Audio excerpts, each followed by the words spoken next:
Hey guys, so with a lot of new Senate polls just released in the last couple of days, in this video I will be updating the 2022 Senate map based on the latest polls that we have seen. We basically have polls from every single competitive race on the ballot this November. There are a few states in which we do not have polls yet from, and of course I will go over those states as well, but in this video I'll be filling in this map based on the latest data that we have. Now, starting off with the state of Washington, we have a pretty important race here with Patty Murray running for her re-election. She is in a surprisingly close race as she attempts to win a 6th term in office, becoming one of Washington's longest-serving public servants. So looking at the race here in Washington, Patty Murray is going to be running against Tiffany Smiley. Smiley is almost guaranteed to be the Republican nominee at this point. She is a nurse, and currently she is polling behind Patty Murray by a likely margin. All the polls show Patty Murray leading by at least 5%.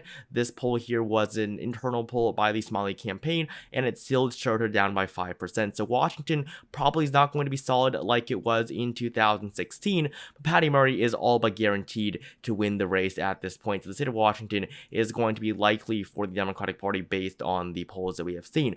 Now, we do not have polls yet from Oregon or California. However, both of these races are going to be solid for the Democratic Party, with Alex Padilla running for re-election in California and Ron Wyden in Oregon. And Mike Crapo will of course also be running for his re-election in Idaho, and we do not have any polls there yet, but it will be a very solid Republican state nonetheless. However, a state that will be very competitive is the state of Nevada, where Catherine Cortez Masto is running for her re-election against Adam Laxalt. Currently, the Democrat leads by 0.8%. This is a pretty good margin for Masto, considering the fact that she was behind in the polls for a very long time earlier this year. Looking at the latest numbers, Catherine Cortez Masto is doing relatively well. She will, though, still be in a very, very competitive race against Adam Laxalt. Laxalt was the 2018 gubernatorial nominee who lost to Democrat Steve Sisolak, so he does not have a record of winning too much in the state, but Catherine Cortez Masto, I think, is in a good position going into a re-election based on the numbers alone. So Nevada is going to be likely for the Democratic Party, as they only have a lead of 0.8%.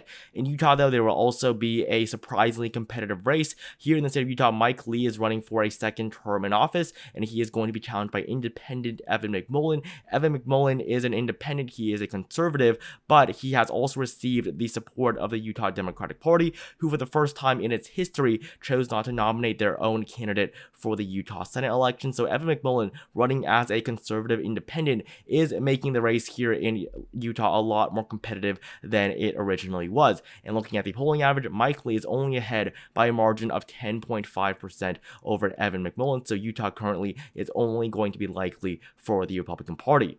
And in Arizona, we have a pretty competitive race here as well. I would say Mark Kelly is one of the top 3 most vulnerable Democrats in the country. Mark Kelly was first elected in the 2020 special election against incumbent Martha McSally, who was appointed by Doug Ducey. But this November, he will be running for a 2nd term in office. And according to the latest polls between Kelly and Masters, Mark Kelly does lead on average by double digits. However, this most recent poll was funded by a partisan sponsor for the Democratic Party. So the 2 latest polls do show Mark Kelly doing very well against Blake Masters. However, Blake Masters is not even yet the official Republican nominee. That nomination race will not occur in over 3 weeks. So right now, Mark Kelly is in a good position, but these polls do overestimate his numbers, as of course Blake Masters does not yet have the name recognition that he would have in November. But right now, on average, Mark Kelly does lead by a likely margin of around 12%. So in Arizona, it will be likely for the Democratic Party, at least as of right now, based on the polling numbers. And another very competitive race on the ballot this November will be the race in Colorado,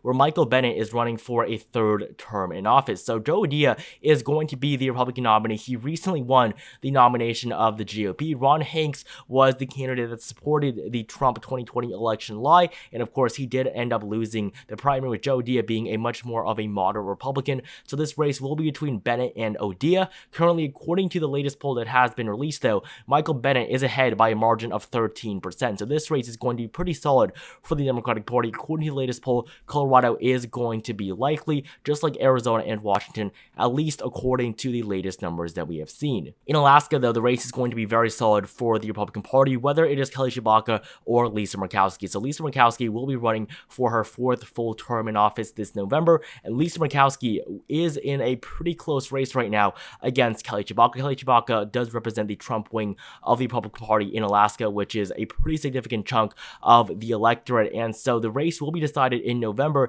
as of course there will be a top 4 primary in a couple of weeks to decide the 4 candidates that will move on to the general election in November, and then ranked choice voting will be used to elect the final winner in this race. And right now, this system does benefit Lisa Murkowski because she will be ranked above Kelly Tshibaka in ballots done by Republicans on the more moderate wing of the party, as well as more liberal voters. They will all rank Lisa Murkowski ahead of Kelly Tshibaka, and so that is why right now, even though she is in a pretty close race, she is still probably going to win her re-election. Of course, in 2010, she defeated Joe Miller despite losing the Republican nomination, and so as a writing candidate, Lisa Murkowski was able to win in 2010. This was one of 2 occasions in U.S. history in which a writing candidate has ever won a major race. And so looking at the latest polls between Lisa Murkowski and Kelly Tshibaka, currently Murkowski has a likely lead over Kelly Tshibaka, but really we're just going to see what happens here in the next couple of months. Alaska really is going to be one of the most interesting races on the ballot. And so in the next couple of states, we do not have polls from any of them. No polls from Hawaii, but obviously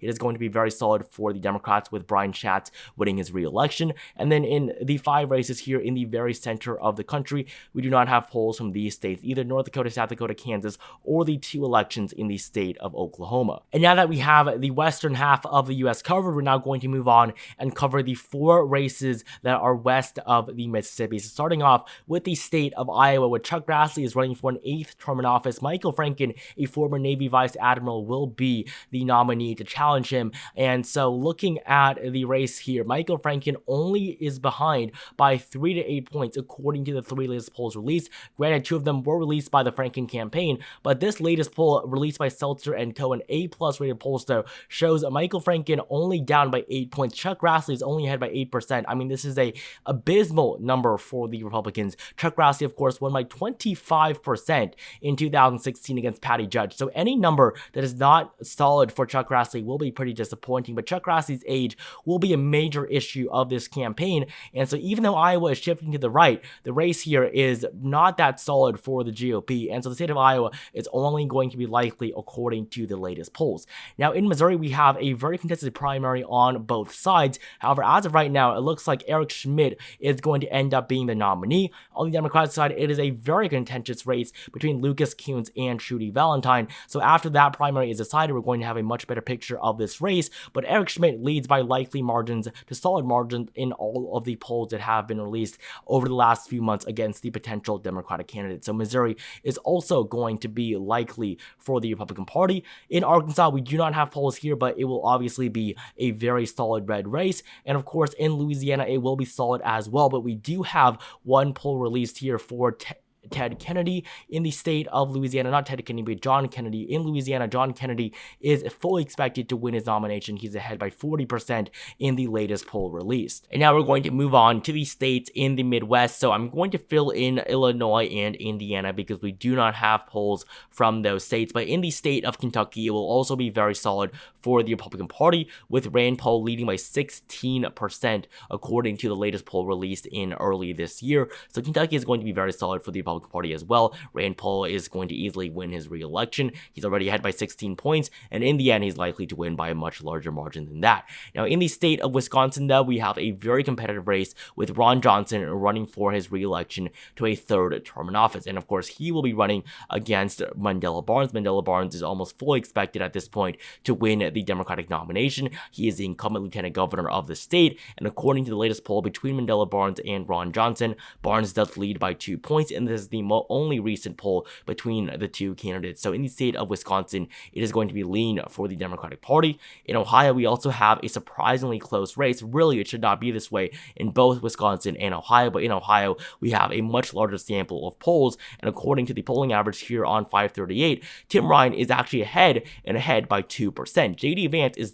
performing terribly as the Republican nominee in this race. Looking at the nominations for both parties, J.D. Vance only barely won his nomination nomination with the support of Donald Trump, while Tim Ryan won almost 70% of the vote on the Democratic side. So both of these candidates are going to be in a very contentious race until the 8th of November. But as of right now, Tim Ryan does lead according to the latest polls released. So Ohio is also going to be lean here for the Democratic Party. And finally, in Pennsylvania, of course, this is the big one for the Democrats. This is the most likely race they are to flip this November. And of course, this race will be between Mehmet Oz, the Republican nominee, and John Fetterman, the incumbent Democratic lieutenant governor. So both of these candidates have basically been off the campaign trail. I mean, Mehmet Oz has not even been in Pennsylvania over the last couple of months, and John Fetterman just survived the stroke, so he is still recovering from that. So both of these candidates really are not making that big of a physical impact in the state, but according to the latest polls, despite John Fetterman having a stroke, he still led by significant margins.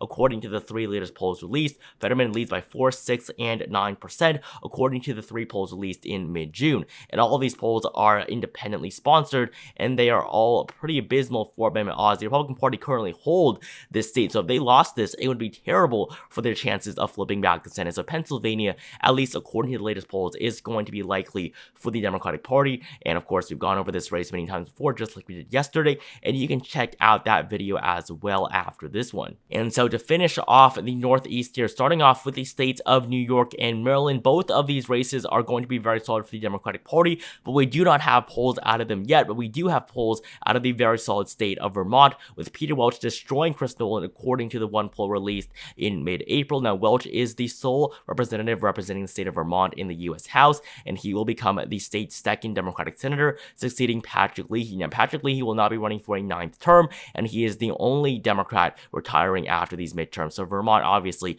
very solid blue. In the state of New Hampshire, it is going to be lean currently for the Democratic Party based on the latest polling numbers. If we look at this race here between Maggie Hassan and Chuck Morse, Maggie Hassan has led in all the polls released. However, her polling numbers have not really been trending too positively. The latest poll actually shows Chuck Morse ahead, but we're just going to have to see what new data comes out in the coming months. According to the latest numbers, though, Maggie Hassan on average does lead by a lean margin. And the state of Connecticut is the final race here in New England. We actually have a surprisingly close race here as well, just like we do in both Washington and Colorado. But in the state of Connecticut, Richard Blumenthal is still expected to win his re-election pretty easily to a second term. He will be challenged by Themis Clarides, and currently Richard Blumenthal leads only by 11 points according to the latest poll released in mid-May, and this is also an independent sponsored poll by the A- rated Emerson College. So Colorado is going to be likely according to the only poll that we've gotten from the state. And to finish off this map, we only have the states remaining in the southeast. So starting off with the state of North Carolina, we have a very contested race here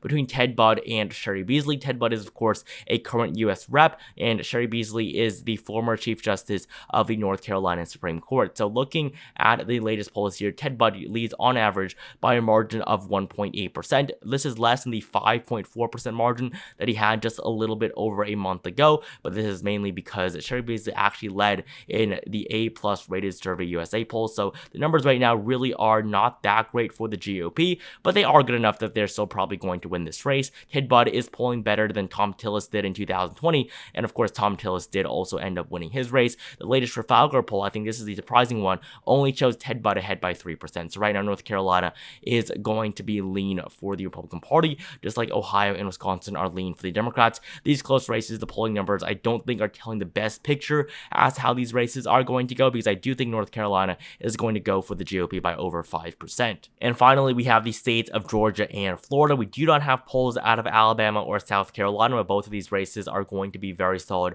for the GOP. Now, in the state of Georgia, it will be between Raphael Warnock and Herschel Walker. Warnock will be running for his first full term after winning in 2021 against Kelly Loeffler in the special election. So Herschel Walker will pose a pretty strong challenge no matter what, mainly because of the national attitude towards the Democratic Party being pretty negative, and also, of course, Georgia has been a red state for a very long time. The Democrats only recently won the state in the most recent races, and so looking at the polling average here, Warnock does lead on average by a margin of 1.3% against Herschel Walker. All the latest polls show Warnock ahead, so these numbers have not been great for Walker over the last couple of months. The last time he was able to consistently lead in polls was over 3 months ago. So right now, Raphael Warnock is ahead in this race by on average a margin of 1.3%. So Georgia is also going to be lean for the Democratic Party. And finally, in the state of Florida, with Marco Rubio running for his re-election and Val Demings as almost the guaranteed Democratic nominee,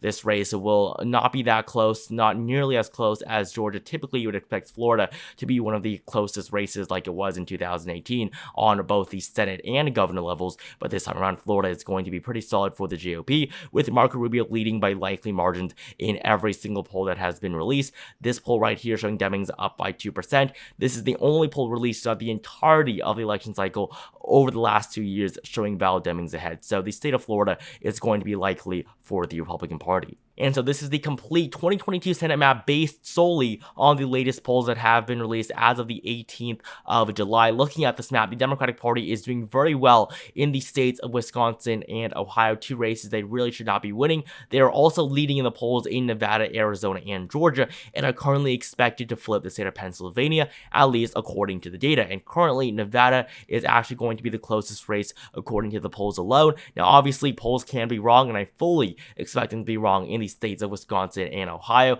Nevada, Arizona, Georgia, and Pennsylvania, we'll just have to see. These 4 races are going to be very competitive nonetheless. So thank you guys so much for watching this video. Make sure you like, comment, and subscribe, and I'll see you guys in the next one.